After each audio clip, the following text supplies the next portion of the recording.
us at the end of the day. And so my name is Farah Bennani. I am the inaugural STEM Dean at Northampton Community College. I'm joining you from the East Coast. I am in the PA.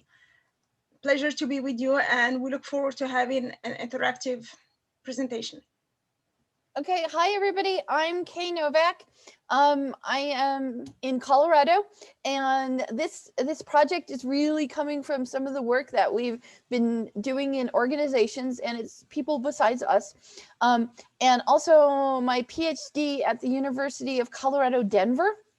And I will tell you what you will be seeing has been submitted to a journal, and it's under review. So fingers crossed. We're going with what the famous Dr.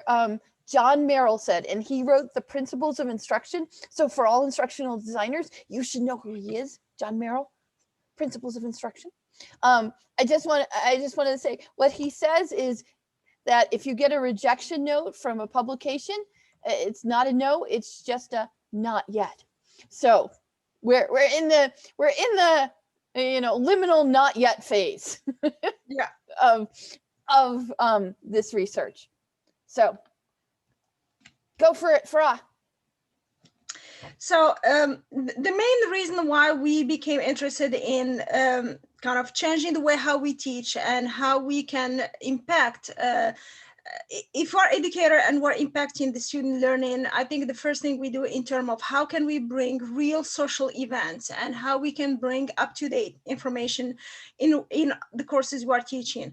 The whole interest started by, and all of you, I'm sure you're remembering what happened on January 27, 2017, where basically there was the US immigration order under the previous president, and a lot of population, and specifically the Muslim community, have been impacted. So this had led to basically trying to find how can we do, or what can we do to impact, and also having like a review of what has been going on worldwide, as well as what has been going on in the history of the US and other parts of the world. So the first part of our presentation will be kind of just reviving what has happened before. And I'm sure many of you as educators have been familiar with this content and what we have done in terms of how we have changed the way how we teach some classes and how we have done different iteration. Okay, so what we came up with and what we submitted for review and publication is really this. This is our rapid response design model. And I know it looks like it has a lot of moving parts, but it does. Or I should say, and it does. We call it rapid response design because we need to speak to the things that are happening in our world. And we started this in 2017, and it was what Farah said.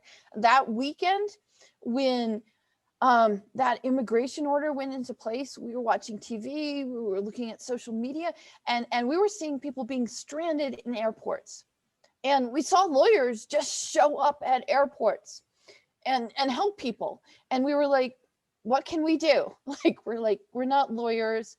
We can't do Doctors Without Borders. We're educators. And it took us about 24 or 48 hours to go, we can teach, we can do research, we can do literature reviews, we can get ready to take this into our classes, and so that our students can know about this.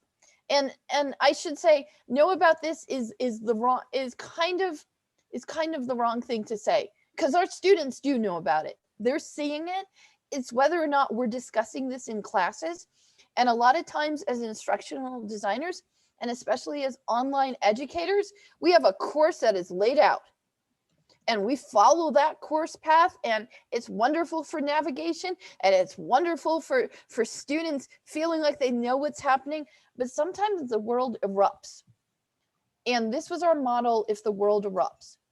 If you look in the middle, and for those of you who have not heard of the 4C ID model, go ahead and Google it.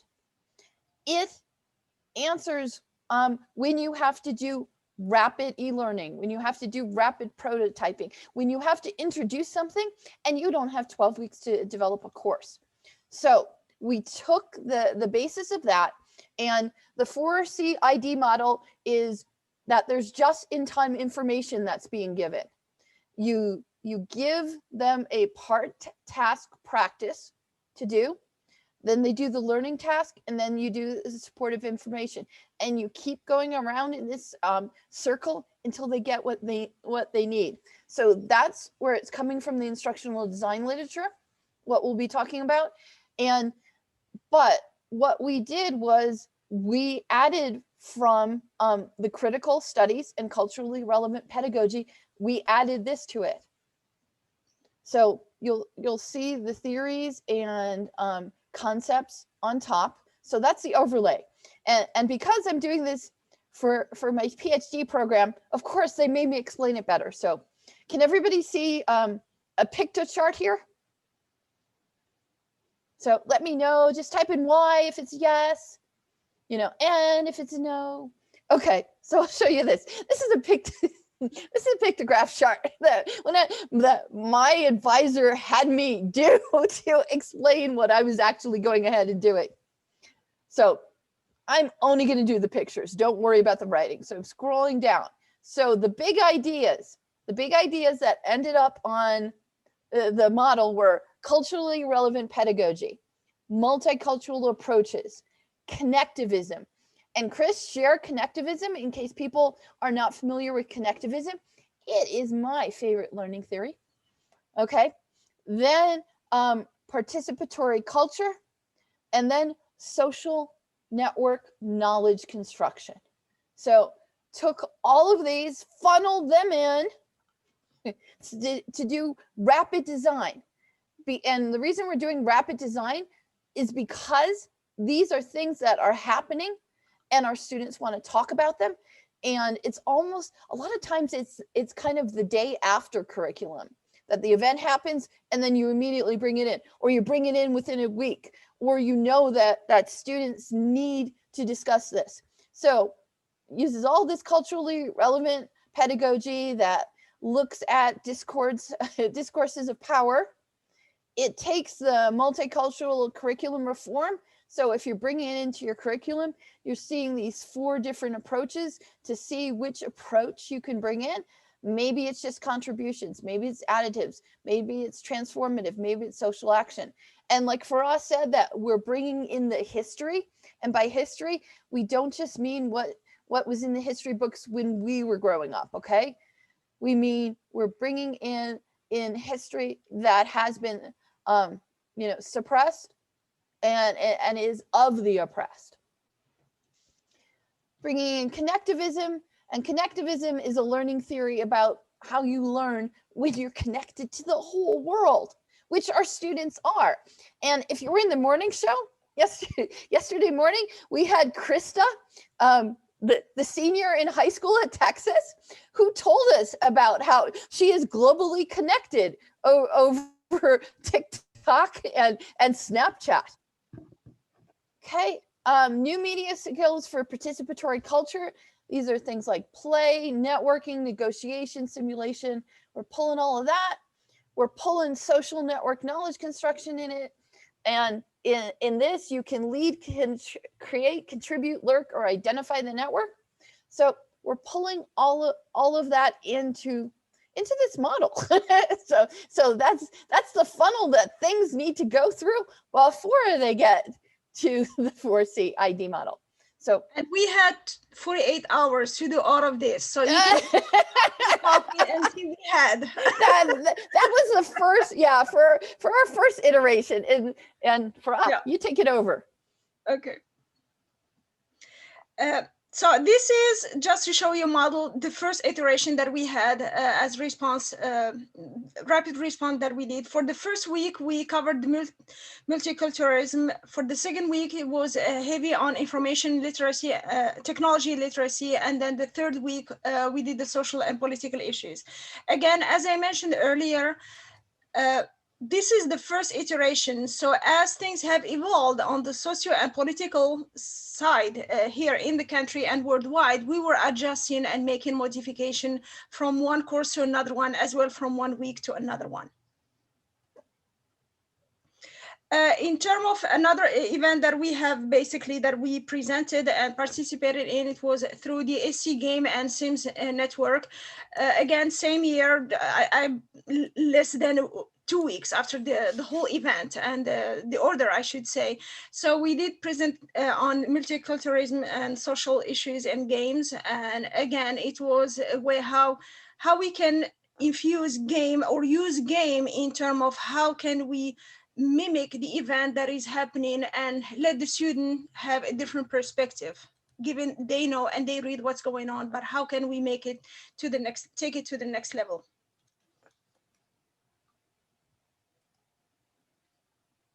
As I mentioned earlier, in terms of the history, know your history. So you're very familiar with what happened to Japanese American people here in the US, and then the Korematsu versus the United States is a famous kind of event, basically, that happened. You have all the camps that has been going on, and especially, next slide, please, especially the internment camp and the impact from what happened, both the emotional side as well as the socioeconomic that happened. So we suggested to use the game for that. Another basically eye-opening that we felt that we had the obligation to tell our students is in terms of understanding what the refugee go through. So it was again using what is going on worldwide, especially with the parts of the Middle East as an example, as well as what's going on here in the US in terms of those immigrants and everything that they go through and the violence as well.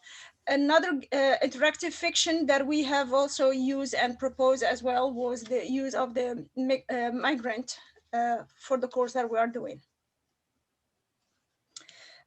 For any of you who have been watching and following the news during that time, the Washington State versus Trump, it was broadcast live on YouTube. And all of this information that we're sharing with you are available and you can share them with your students as well.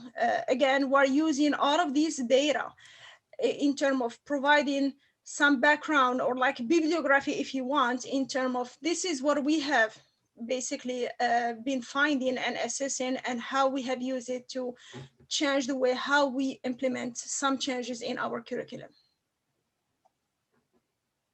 Sorry, typing in chat. Okay, so I'm taking over now. Okay, so when we were designing this, those were the first, we showed you what our first iteration looked like. It was, we were just being reactive. Okay, we were being reactive and trying to gather up things, and we went, okay, so if we were to compare, the immigration order to other things that happened into the U.S., that's why we brought in the Japanese inter camps. If we were trying to explain to students why refugees needed to come into our country, that's why we brought into the Syrian refugee crisis. So that was our first iteration. And so we were being, at that point in time, we were being very factual. But then we started to think that we needed to do more. And that's why we really started in our funnel to bring in culturally relevant pedagogy. So if you're looking at the 3 domains of learning, cognitive, we were really doing the facts just fine. And psychomotor usually has more to deal with career technical or like nursing, things that you actually have to touch. And even in Farah's field, microbiology, you gotta know how to do the microscope, and gotta know how to work that petri dish, right? Yeah. Okay, so that's psychomotor. But where we really went was how do we now develop this model so that we can do the affective domain? And teaching for the affective domain is really attitudes of awareness, interest, attention, concern, and responsibility. So it's teaching it's us teaching our students to go out and do good and to critically look at things and look at things like systemic racism and look at institutions and make a realization of how people feel that are other than themselves. Microphone. Thank you guys for that. Okay. So this is the one that really hit us. This was 2017, okay? And this, we had already started our work, and then this one hit us really hard. This happened right outside of Minneapolis, exactly where the murder of George Floyd happened. You know, I should say close to where the murder of George Floyd happened. So there was a history in Minnesota of police officers, you know, committing homicide and juries not convicting them. And this happened with Philando Castile. It happened in June. And quite honestly, it was another weekend. So everything bad happens on weekends. The thing of it is, Philando Castile got stopped, traffic stop, kind of a routine traffic stop. His girlfriend and his girlfriend's daughter were in the car. As far as I'm concerned, he was not resisting arrest. You can watch videos and look it up for yourselves and have your students talk about it. The police officer shot Philando Castile with his girlfriend in the front seat and her daughter in the back seat. And his girlfriend immediately after the shooting, not during the shooting, but like immediately after, she started live streaming on Facebook. So again, we're knowing details because of people using technology. She immediately started to live stream it. And again, it was another discussion. Do we talk about this in the classroom? Do we talk about it in our online courses?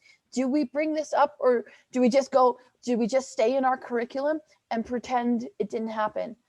And that's when we continued to iterate on our design, because we knew we had to talk about it. And it was one of our colleagues who actually said to us, you can ignore it, but your students have seen it. Your students have seen it over whatever social media they're involved in. So that made us know we needed to do the effective domain. We went further, and in Denver, the disability rights movement started in Denver. Protests against, we call it RTD, and it's the public bus system. It was first done here in Denver. So we started to look, how do we bring this in? And especially what was happening at this point in time for us, what was happening was there was going to be a vote against, the Affordable Care Act. We started to bring this in because of the amount of protesters in Washington who were protesting the vote against the Affordable Care Act. And we were able to pull in Denver's history. And Denver, if you ever need this information, go to Google Denver Public Library. They have an archive of this. Some other things that we found was the no DALA, and that's what's the no Dakota Access Pipeline. We found with working with our colleagues, like on the East Coast, the people on the East Coast did not know about the Standing Rock camp and the protests that were happening. It just wasn't showing up in the news on the East Coast, and we're here in the Rockies, so it was just up the road for us, and our students who are Native Americans, and in Colorado we do have a Native American population. Our students were discussing this, it was showing up in the English composition classes, the poli-sci classes, any class that you had a discussion. So yeah, standing with Standing Rock. I mean, until it started to be covered, we were having our students go to that Facebook page, because that Facebook page was where information was coming out for it. And with the protesters being arrested, we had to start thinking about more about our model. Like when it comes to our model and our curriculum, just celebrating, Native American Month is not enough. That's just the contribution. That's the heroes and holiday level. We had to go further than that when it came to developing.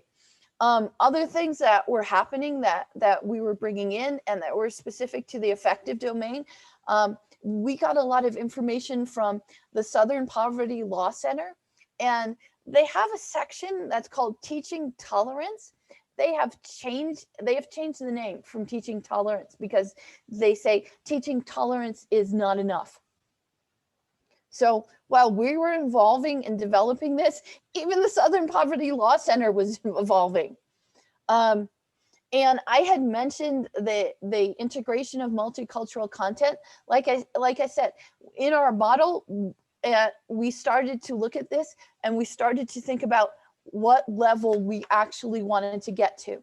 And to get past the level 1, yeah, teaching tolerance is now learning for justice. I mean, the Southern Poverty Law Center, who has been on the forefront of social justice and anti-racism, even knew they weren't doing enough, okay? And they changed their name.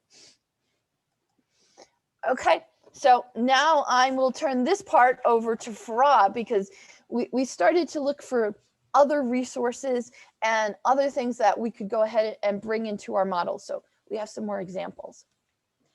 So as I mentioned earlier, and as Kay mentioned, we were trying to basically bring real life events and trying to slightly modify the pedagogy and how we are teaching and incorporate it in the curricula. But I will have to share with the audience. We have been using games and doing game-based design since 2006. And for any of you who attended Games for Change, so this is kind of in New York every year, basically. We do have, so we have done a lot of research. We have written a lot of grants and published both nationally as well as in Cuba, Havana, as well as in Montreal. The game-based learning we have done. So we were trying to, while it is tragic what is going on worldwide, we were trying to not make it fun, but more trying to make it immersive for the student by using games in terms of how we basically convey the curriculum for our students. The EC game, as I mentioned earlier, so we have done several presentations, and another one was using games as prompt for discussion. And we were also, as I mentioned earlier, heavy on the information and technology literacy because it was one of the learning outcome for our college. Also finding the truth, developing the critical consciousness, again, the goal, and I feel the mission, and I believe the mission of every educator is basically developing this critical thinking to in the student. And yes, while we cannot do it in a short period of time, but the more we can implement in our curriculum, the better it is. Mainly we're focused on having the student be able to distinguish between fake news, alternative fact, real fact, and how they can basically be able to assess. Not everything on the internet is really true information. So how they will be able to assess the validity of the information that they have. And I was just going to interrupt, Farah, because you have to say that profound statement that you said when we were reviewing the slides. There's a certain date that everything has changed, that everything changed. Remind me, just a month. Okay, January 6th. Okay. Yes. Well, yes, because out of this, again, remember, our work starts since 2017, and we have to acknowledge there was a fuel on what's going on nationwide in terms of what had led to January 6th. While we can have another presentation on that, but there's some link between what has been going on and what the information has been fed to people, and in terms of not being able to assess, is it accurate or it's not for that. So why all of this matter? Well, because we have a duty to basically teach our students. We want them to be good citizens, we want them to develop critical thinking, and we want them to convey the information and not to be influenced. My field is biology. While not everyone likes biology, I think they need to know at least the basic of biology, because one day they will have to vote on stem cell. Do we use it, not use it, on what is even the stem cell has to do. So we have the information data set of science of context for the relevance. It is an important topic. Again, everything revolved lately around the data, but then again, how do we use data? What do we do with it? And how useful is this information? So here we are looking at 138,000 data. This is nothing more than, this is exactly the number of students at the Colorado Community College. That we have the students. So this is just in 2016 for the academic year. So every single student touching this class, regardless of what modality they're using, this is data. It's more of how can we use it and what do we do with it? And how can we convey the right information? Propaganda, again, this has been going on worldwide, and for political reason and non-political reason. So everyone has a different agenda in terms of what they want to convey to the audience. That's another topic that we basically had to deal with and basically enlighten our students. Misinformation, and again, how can we be objective in terms of wherever we have some data or some information, how can we analyze it from the objective point? Disinformation, again, fake news, disinformation, misinformation, alternative fact, you can put everything under this huge umbrella, basically. And then you are probably familiar with the Maskirovska, which is basically the Russian military doctrine that use and measure basically for denial or deception. And the Russians are not the only one using it. It is word in other parts of the world as well. And everyone has its own version for that. So I'll take over here with critical consciousness.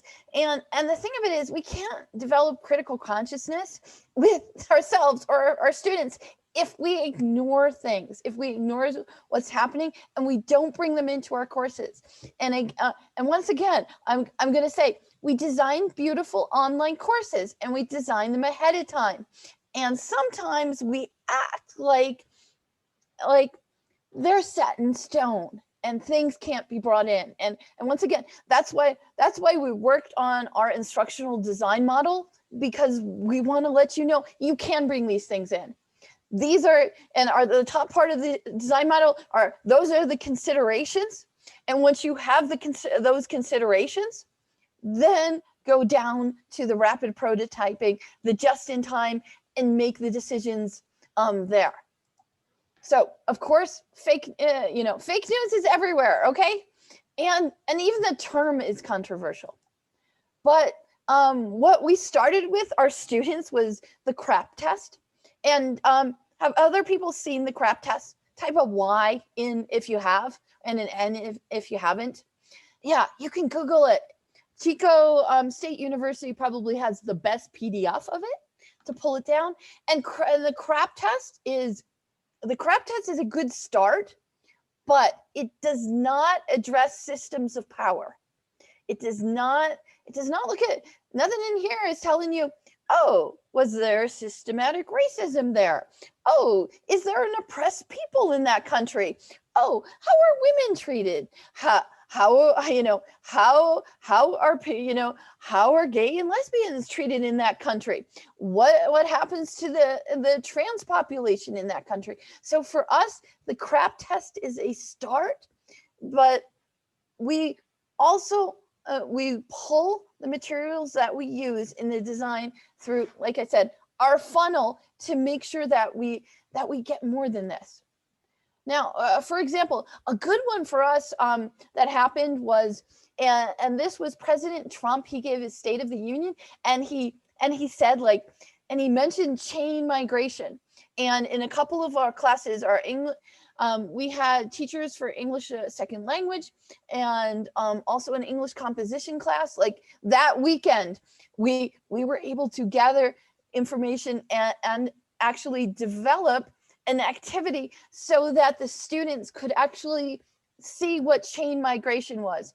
And I will tell you, we found out that chain migration does not exist. The waiting lists are horrendous, and years and years and years, and everybody bringing over their family. No, there are very tight restrictions about what family members can even apply to come to the US. So we had our students do the research. We took a look at this. Yeah, information apocalypse. Thank you. Thank you for putting that in. Other things that we've had our students look at, and especially with the pandemic, how much we need to be looking at access to the internet and knowing our government. We had our students do research on the repeal of net neutrality because it wasn't being discussed. The internet as a public good was something that was not coming across over in the mainstream feeds. And we needed our students to start talking about this and talking about their access to it. And, you know, we had our students go on Twitter because, quite honestly, the mainstream media was not covering it. So a couple of the tech magazines and websites were covering it, but our students, to learn more about it, actually had to do a lot of going to Twitter to find out people who are talking about it. And again, this article is not something that they found in Time, on magazine Time, I'm saying.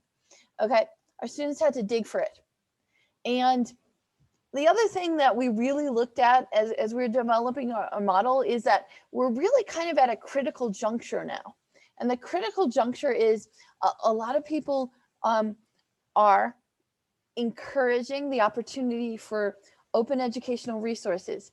And if you're using open educational resources or developing them, now is a really good time where you can bring these kind of things in.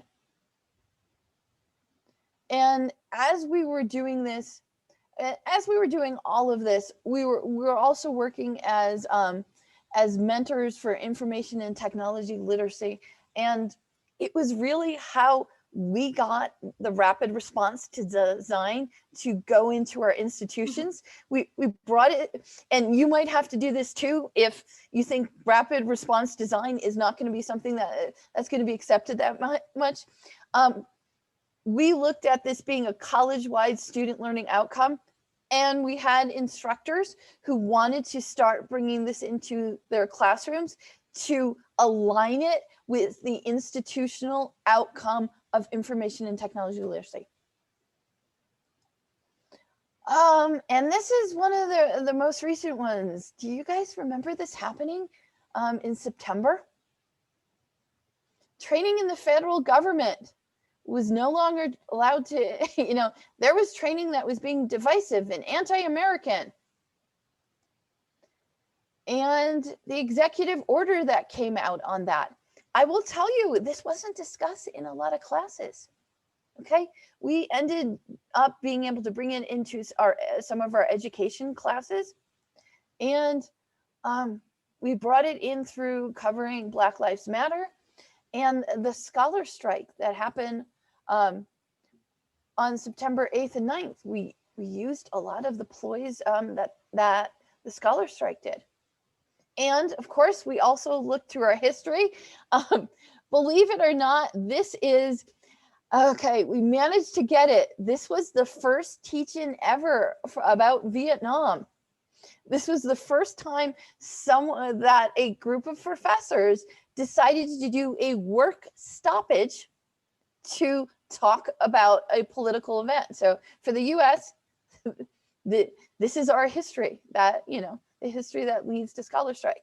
And here's our model. And I guess at this point in time, do you guys have questions, or do you want to talk about anything that we talked about, or just this topic in general?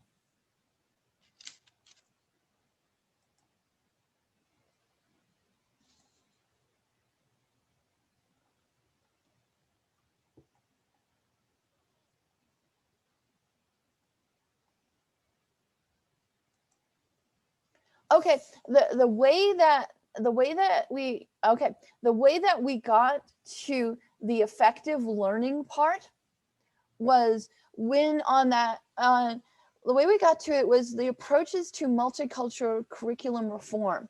When we went to the third level on the approaches to multicultural curriculum reform, that's the social justice level, and then the fourth level is the transformative level. On the social, if we could get our students to come up with suggestions and policies and discussions that hit on social action, that's how we felt they got to the effective learning part.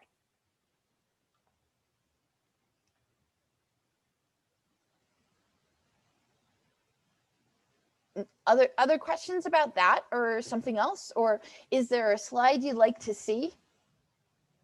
You know, Farah and I are floored that we completed this in 36 minutes. We usually are. We usually run over. I'll be curious, and I would love to hear from anyone who would like to volunteer. If any of what we shared with you, do you see an application or kind of the takeaway? What will you do if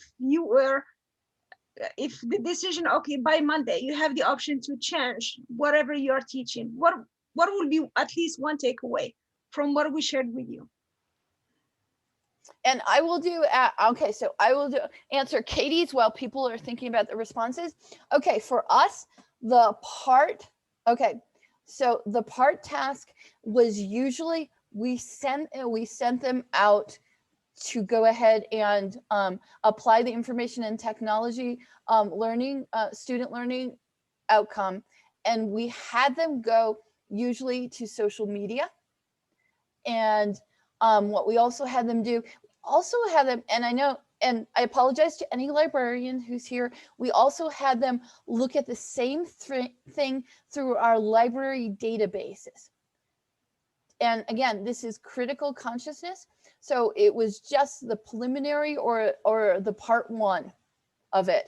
And the learning task was usually a social action that they would take. And like I said, we developed it that way at the beginning. At the beginning, we were using more games to be discussion prompts. But then we found that we wanted them to go in and do research. So the games actually the games moved from being the part task to just be the introduction. Yes, Katie. And the thing about it is, a lot of these topics in rapid response aren't covered that heavily by what they could find in the databases. Like when we were talking about Standing for Standing Rock, it took a while before the library databases were covering like even news articles on that. So they had to do things like go to that Facebook or go to Indian Country Today, which is a website that reports on Native American news in the US. And they also have a show on PBS. You should watch it. But the students had to go there for the topics. So sometimes the topics hit. So sometimes this rapid response, the topics hit right away and you can find them in the databases, but sometimes it's just simmering and it's things that don't make the news. So we had to go that way. The coolest thing that happened, one student, again, because they were assigned to do some homework and research, if you want, finally realizing and sharing with the entire section. And I'm sure you know that Time magazine, the first page, the cover page is not the same worldwide. So you have this kind of influence that happen again from one country to another one, and who's controlling the media.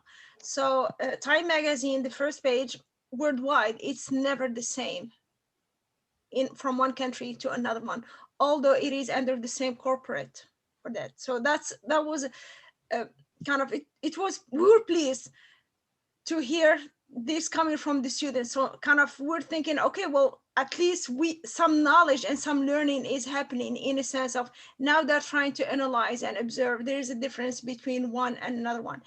Same thing, information covered under the BBC versus the CNN. They were able, with this, for the same topic, having completely two different coverage and two different information that they have. And yeah, and I will tell you, we have students go to news outside of US news, and also a lot of Democracy Now! From PBS. A lot of information, especially when international, and also when it comes to like worker rights. So other questions or anything else? And like I said, I can. Yes, Kay, I had a Yes, comment. please. I don't normally touch on these issues because I teach computer science, right? I'm a geek. Yeah. But during one of the conflicts, let's say 96 through 2005 or whatever, I'd be in a classroom with, let's say, 50% military. And then I would have students who were, foreign to this country. They were guests. They had visas. They had, in other words, their home was here, but only temporary. They really felt that home was elsewhere. And home might be one of the war-torn countries that we were, struggling with. So everyone would look at each other funny when they'd get in the room, and the tension, you could have heard a pin drop. And so I had to address this, or we couldn't proceed with the class. We couldn't focus. And so what I did, and I don't know if this is the right thing to do, but it's the thing I do. I asked everyone to think for a moment and to imagine that they had gone to another country and they were a guest there and they were studying, and all of a sudden their country was at war with the country where they were studying. How would you feel? And I asked everyone to tell me. I said, I just want to know, because before we proceed, I need to know that you guys understand each other's positions and how uncomfortable we all feel at these times, and I'm not an expert at this at all, but my goal was to teach computer science, but I couldn't do that until I recognized that everyone had fear or concerns, and all of them had to have some degree of legitimacy, but they also had to have empathy for one another, for what it feels like to be cut off from family. Or some of the people were thinking, I may be deported, and if I am, I may be killed, and their perspectives were just shocking to the other students. They didn't realize how tense it was for them. And yeah, Rachel, that good topic. You have yes, a lot to cover, and especially in the last 2 days with what they have just discovered in the last 2 days. Yeah. And like I said, when we started this, we had to blanket this in information and technology literacy. Information is they had to evaluate, and the technology was what allowed us to send them everywhere to look for every point of view that they could on the media, and also dig really deeply. And like I said, for us, we were told with doing some workshops at our organizations to, well, why don't you make it a little less political? And we were like, less political? How are we going to make this less political? Yeah. And anybody have any? Oh yeah, Michael, I've been following. Yes, I've been following the states, especially with the executive order that came out that named critical race theory.